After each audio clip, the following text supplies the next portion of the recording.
Françaises, Français, nous sommes en guerre. Il y a presque un an, le 16 mars dernier, Emmanuel Macron, le président de la République, annonçait la mise en place du premier confinement.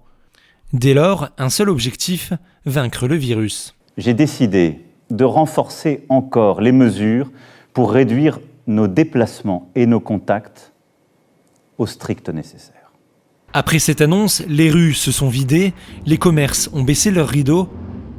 Les citoyens ne pouvaient alors sortir que pour faire leurs courses, se promener dans un rayon d'1 kilomètre ou bien aller à un rendez-vous médical. Anaïs Dussard, interne en médecine générale, a effectué un travail de recherche afin de rédiger une thèse de fin d'études sur la santé psychologique des personnes confinées dans le Grand Est. Le but de la thèse, c'était de regarder un petit peu les modifications, notamment au niveau des consommations, par rapport notamment à tout ce qui était tabac, alcool, aussi par rapport à tout ce qui était anxiolytique et somnifère.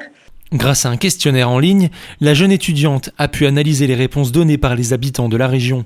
Elle a d'ailleurs constaté une évolution dans toutes les consommations. Pour l'alcool, on avait une augmentation à peu près de 36%.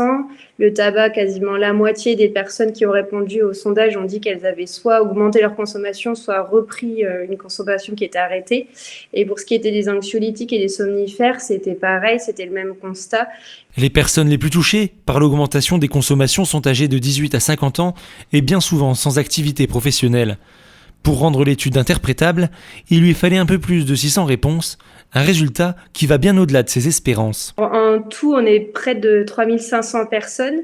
Après, on avait des critères d'inclusion et des critères d'exclusion, ce qui fait qu'on a retenu 3138 questionnaires en tout.